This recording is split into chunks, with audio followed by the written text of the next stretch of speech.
नाला सुपारा पल्हार की रहने वाली हूँ। मेरी गवाही है, पहली शुरू से जब मैं प्रभु यीशु को जानी तभी मेरी गवाही है कि मैं संसार से बहुत परेशान थी अपने बाल बच्चों को लेके। मतलब दवा इलाज के बाबा के पास जाना आना बहुत कुछ करके मैं थक गई थी। मगर मैं जब कहीं भी जाती थी मुझे अच्छा नहीं होता था, तो मैं यही अपने मन में सोचती थी कि मुझे कोई अच्छा करने वाला मिलेगा क्या, मेरे दुख को दूर करने वाला, मेरे को अच्छा करने वाला, मेरा रक्षा करने वाला कोई मुझे मिलेगा। मैं अपने मन से अपने दिल से यही बोलती थी। जहाँ भी मैं जाती थी मेरे को अच्छा नहीं मिलता था, मतलब मैं अच्छा रक्षा के लिए जाती थी मगर मेरा बुरा ही होता था। मैं बहुत रोती थी, बहुत तकलीफ़ में थी। कहीं से मुझे आशा नहीं था जीने के कि मैं जी पाऊँगी और संसार में रह पाऊँगी। मुझे कहीं आशा नहीं था। मैं तो सोची कि अभी मैं जीऊँगी नहीं, मैं अभी मर ही जाऊँगी, ऐसी मेरी स्थिति हो गई थी। मतलब मेरे हर एक प्रॉब्लम जाता था दूसरा खड़ा हो जाता था, एक जाता था दूसरा, एक नहीं ख़त्म होता दूसरा खड़ा हो जाता था। मैं इससे बहुत परेशान हो गई थी। मैं बोली अभी कहाँ जाऊँ, मैं प्रभु को तो नहीं जान रही थी, संसार को ही संसार में ही घूमती थी, संसार में ही रो रही थी।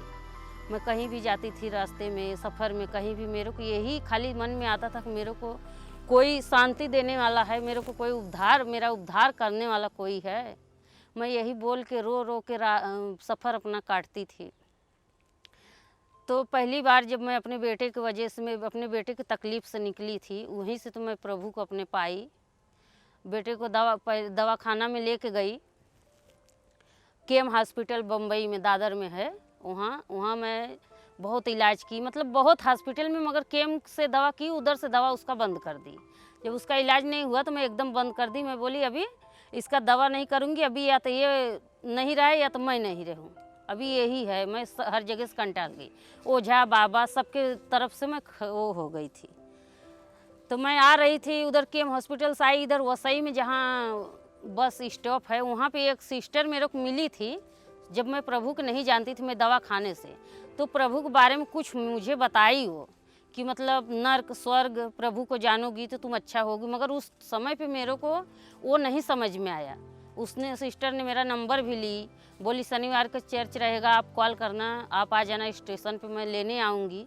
मगर मैं घर पे गई, वो सिस्टर मुझे फ़ोन की कि आओ प्रार्थना में, मगर मेरे को क्या हुआ कि मैं उसका फ़ोन ही नहीं उठाई। उस दिन मेरे बाजू वाले से झगड़ा हो गया, मैं उसका फ़ोन भी नहीं उठा पाई और मैं उधर चर्च में भी नहीं गई। फिर अपने पति से मैं बोली तो वो बोले कि नहीं उधर जाना अच्छा नहीं है, उधर नहीं जाने को। मैं बोला नहीं जाऊँगी। ऐसे मतलब देखो प्रभु बुला रहे थे मगर मुझे शैतान पीछे हटा रहा था, मुझे पिछड़ा रहा था। प्रभु तो मुझे बुला रहे थे, उनका वचन सुसमाचार मेरे को मिल रहा था, मगर शैतान मेरे को पीछे कर रहा था। तो मैं नहीं गई। फिर 20 दिन के बाद ऐसे मतलब कहीं एक जगह काम से जाती थी तो एक बहन थी, वो परमेश्वर के प्रभु का वचन जानती है, वो विश्वासी थी, तो वो मेरे को बुलाई आओ बैठो। तो मैं बोली क्या, मेरे को तकलीफ़ था, दुख था। तो बोली क्या हुआ तुमको। मैं बोली मेरे को ऐसा है, मेरे बच्चे को ऐसा तकलीफ़ है, इसके लिए मैं परेशान हूँ, कहीं से उसका इलाज कर रही हूँ, ठीक नहीं हो रहा है। तो बोली परमेश्वर को प्रार्थना होता है, आओ उनके में, तुम अच्छी हो जाओगी, तुम्हारा बच्चा अच्छा हो जाएगा। तो मैं बोली, वो बोली तब से मतलब जब प्रभु का नाम ली तभी से मेरे मतलब मन में थोड़ा शांति मिला। मैं बोली कि प्रभु का, बोला हाँ। मैं बोली ठीक है। आई, मैं वही सुन के आई तो मेरे दिल में कितना खुशी हुआ। मैं आई, घर में काम वाम की, सब अच्छे से थी। और फिर बाद में जौन हो गई उसके घर पे गई, पहली दिन उसके घर पे गई जब प्रभु का उधर वचन चालू था, प्रार्थना चालू था। अब मैं गई उस प्रार्थना में, मेरे को बहुत अच्छा लगा। अकेली गई थी मैं, बच्चों को नहीं लेके अकेली गई थी उधर, मेरे को बहुत अच्छा लगा। आई मैं घर पे, और जब वही पहले दिन की प्रार्थना से आई तो मेरे जीवन में, मेरे घर परिवार में, मेरे में बहुत बदलाव मुझे बहुत बदलाव दिखा। मेरे शरीर में बहुत फुर्ती दिखी। इसलिए मेरे को बहुत विश्वास हुआ कि प्रभु में ज़रूर कुछ है। मैं बोली ठीक है। उसी दिन से मतलब मैं प्रभु में जाने आने लगी। जाते आते 2 महीना 3 महीना हो गया जब, तब मतलब जहाँ मैं पहले जो बाबा को दिखाती थी कि मतलब मेरे बच्चे के तकलीफ़ है, तो उसने बोला बकरा लाओ, सुगरा लाओ, ये घोड़ा का नाल लाओ, ये लाओ वो लाओ। तो गांव में तो मेरे को कम से कम 40-50 हज़ार रुपया मेरा सब लगा। सब कुछ मैं लाई की, सब दी उसको। तो बोला ऐसा निकाला करना है, ये करना है, वो करना है। मैं बोली ठीक है। सब कुछ हम लोग नहीं, हम लोग के पास पैसा रहता था तो हम लोग कर्ज भी करके ला के उसको मैं जो भी बोला वो सब ला के दिया, उसको किया। तो करने के बाद उधर से हम लोग करके और फिर गांव से सब करवाए उरवाए के फिर इधर अपने बम्बई में पल्हार गांव में वापस आ गए। तो बोला कि जाओ अभी सब काम हो गया है, अभी तुम्हारा लड़का हफ्ता में 1 हफ्ता 2 हफ्ता में ठीक हो जाएगा। मैं बोली ठीक है। मैं चली आई यहाँ पे अपने रूम पे बम्बई में नालासोपारा में। तो फिर बच्चे को मेरे 1 हफ्ता में क्या 1 दिन के भी नहीं आराम हुआ उसको, वैसा को वैसे ही था। तो मैं बोली ऐसा ही है, फिर क्या करूँ अभी। फिर वापस मैं उसको 20 दिन बाद फ़ोन की। मैं बोली मेरे बच्चे को तो आराम नहीं, जो तुम बोले वो सब मैं दिया, सब कुछ किया, मगर मेरे बच्चे को आराम क्यों नहीं मिल रहा है। तो उसने बोला अभी जो था हमने सब कुछ किया, अभी जब ऊपर वाला तुम्हारे बच्चे को किस्मत में ही ऐसा लिखा है तो हम क्या कर सकते हैं। ऊपर वाले ने लिखने के समय तुम्हारे बच्चे को किस्मत में ही टेढ़ा लिखा है। तो मेरे को सुन के बहुत गुस्सा आया, मेरे को बहुत गुस्सा आया। मैं बोला तुमने जो कुछ भी बोला मैंने सब किया, जैसा तुमने बोला वैसा किया, मगर अभी आप ऐसे क्यों बोल रहे हो तुम। तो बोले नहीं अभी मैं क्या कर सकता हूँ, जितना मेरे को शक्ति चलती थी, जितना मेरे को था उतना तो सब कुछ मैं कर लिया है, अभी इसके आगे मैं क्या बताऊँ। ऊपर वाले ही ने टेढ़ा किया है तुम्हारे बच्चे का किस्मत। फिर मेरे को गुस्सा आया, मैं बोली जान दो। अच्छा मैं रख दी उसका फ़ोन। तो फिर मैं उसका फ़ोन रख दी। तो मैं यीशु पे ही विश्वास की, यीशु पे ही विश्वास की। मैं बोली जाने दो, अभी दुनिया में कोई है नहीं, अभी मैं यीशु पे ही विश्वास करती हूँ, यीशु की ही देखती हूँ, वही मेरा रक्षा करे। और सचमुच वही मेरा किया।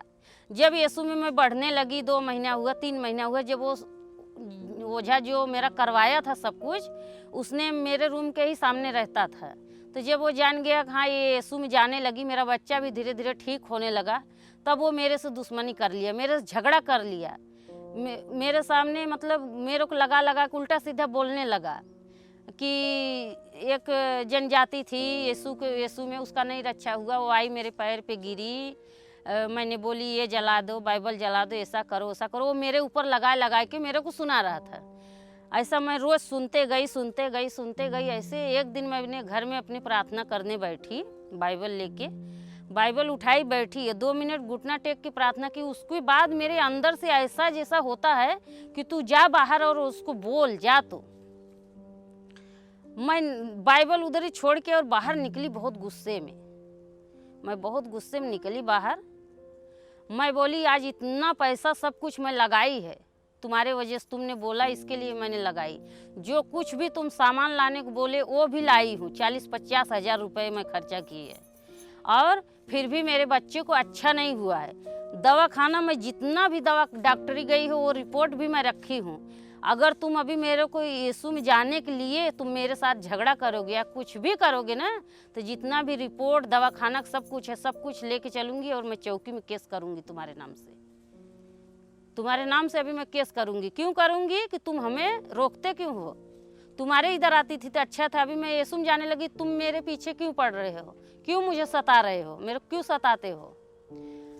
तो मैं यही सब बोली उसको। मैं बोली अभी पुलिस के पास मैं जाऊंगी, कंप्लेन करूँगी कि मेरे बच्चे को इतना तकलीफ, इतना दवा खाने से मैंने सब कुछ करके थक गई, मगर नहीं अच्छा हुआ। मैं यीशु में गई, मेरा बच्चा ठीक हुआ। मैं यीशु मसीह पर विश्वास की हूँ, तो इसके लिए इसको क्या बुरा लग रहा है, ये मेरे को रोक रहा है, मेरे से झगड़ा कर रहा है, मेरे से बोल रहा है, मेरे परिवार को भी, घर परिवार को भी चढ़ा बढ़ा रहा है, इस क्यों ऐसा कर रहा है। तो जब उस दिन से बोली, उस दिन प्रभु मेरे को उतना शक्ति दिया उसके सामने सामना करने के लिए, बोलने के लिए। जब मैं उस दिन से बोली, उसी दिन से मतलब उसने एकदम सही हो गया। तब से मेरे को बोलता नहीं था। और उसी दिन सुबह 10 बजे 10:30 बजे मैं बोली, उसी शाम को उसने मतलब करता भी था हमारे परिवार के ऊपर। ओझा था तो उसको मैं कुछ भी रहता था तो उल्टा पलटी कर देता था, मतलब इसका उसको, उसका उसको। तो उसी दिन मेरा ससुर सुबह काम पे गए और शाम को 6 बजे आए। तो उधर से आए तो बहुत तेज कहते उनको खाट पे पड़े उड़ा दिए बिस्तरा, और बहुत ठंडी लग रहा था, पेट दर्द कर रहा था, बाथरूम होता था, बहुत काँप रहे थे। मैं बहुत घबरा गई। मैं बोली क्या हो गया इनको, तो उनको मेरा आदमी ले गया, दवा खाना ले गया, दवा दिला के लाया, खाट पे सुलाया उनको बिस्तर ओढ़ा के, और उसमें सोए थे और कहाँ रहे थे, उनका पेट में दर्द हो रहा था। तब वही ओझा जिसको मैं सुबह बोली थी, वही उसको डर था कि मतलब इसको हो सकेगा कुछ मेरे ऊपर कर न दे। मैंने क्योंकि पुलिस को भी बोली थी कि इसने मेरे को सता रहा है तो मैं चलूँगी, कंप्लेंट करूँगी, इसलिए उसने आया तो मैं उससे बात नहीं की, वो खुद ही, मैं घर में ही तो आया, मेरा नाम लेके बुलाया, अंजू अंजू अंजू। तो मैं घर में से निकली, मैं बोली क्या हुआ, बोलता अरे उनका तबीयत खराब है, उनको देखो दवा ववा दिला दो, क्या हुआ। तभी मैं समझ गई कि मैंने प्रभु का ये है, इसने इसको अंदर डर हो गया, मैंने सुबह बोली थी इसलिए इसको डर हो गया, ये बहुत अच्छे से मेरे साथ में आके बात कर रहा है। तो मैं बोला नहीं उनको कुछ नहीं हुआ, मैंने उनको दवा दिला दी, अभी आराम हो गया, अभी वो सोए हैं। वही फिर मैं शाम को प्रार्थना की, दवा तो लाए थे मगर प्रार्थना में शाम को फिर की कि हे प्रभु, जैसे मैं सुबह मैंने इनको डांटी हूँ सोखा को कि मेरे विरुद्ध उठते थे, मेरे बच्चों को मेरे ऊपर करते थे, और हो सकता है अभी मैं तो नहीं जानती परमेश्वर कि इसने किया है कि क्या है, मेरे को नहीं मालूम, मगर तुम जानते हो परमेश्वर, जो कुछ भी है वो तुम्हारे नाम से, उसको मैं तभी प्रार्थना नहीं कर पाती थी, नया नया थी, मगर जितना भी मेरे को कहने आता था, बोलने आता था, उतना मैं बोलती थी कि जो कुछ भी है परमेश्वर, मेरे को नहीं इसका किया है कि किसका है, क्या है, कि बीमारी है, मगर मैं तुम्हारे नाम से उस प्रार्थना करती हूँ, उनका हटा दो। और सचमुच वही एक ही बार के दवा लाया और मैंने प्रार्थना की, मेरे ससुर रात में दवा खाया और रात ही में वापस ड्यूटी पे गए, 1 बजे की ड्यूटी थी, वापस वो ड्यूटी पे गए, काम किए, और वही एक ही बार के दवा से भी चंगा भी हो गए। तब से मतलब वो सोखा, वो ओझा आज भी मेरे बाजू में है, अभी मेरे बाजू में नहीं, थोड़ा मेरे रूम से लंबा है, मगर आज भी है। तब से वो जान गया, तब से वो जान गया कि हाँ इसको मतलब है।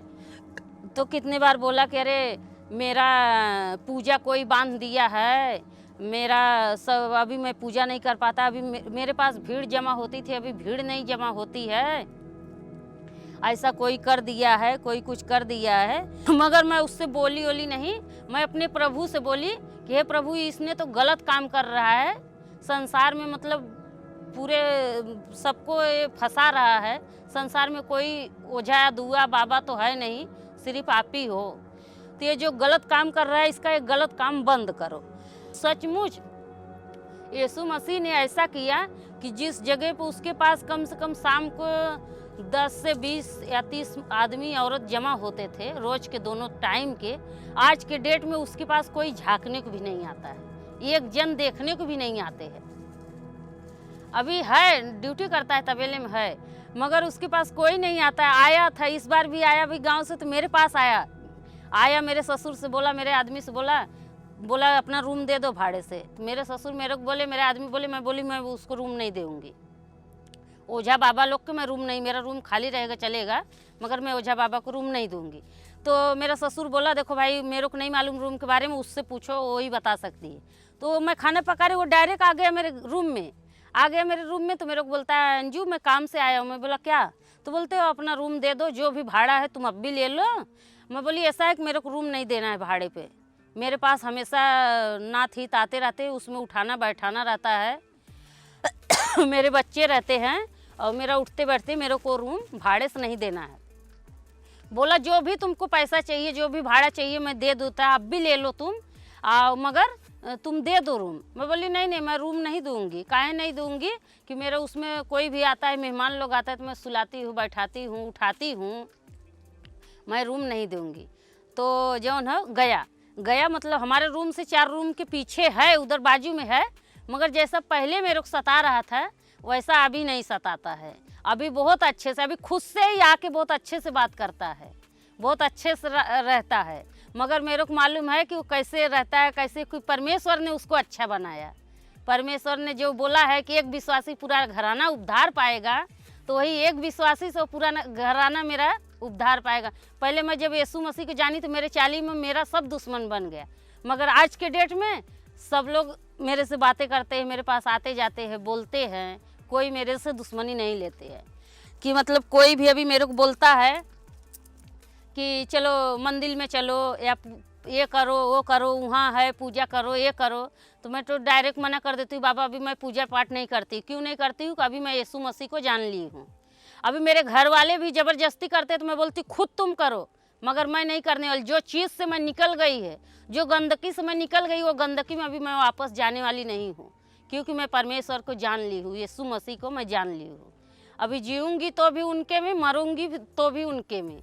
अभी मेरा जीवन उनके ही हाथ में है। अभी मैं दुनिया में, संसार में किसी को नहीं जानती, यीशु मसीह के सिवा किसी को नहीं जानती।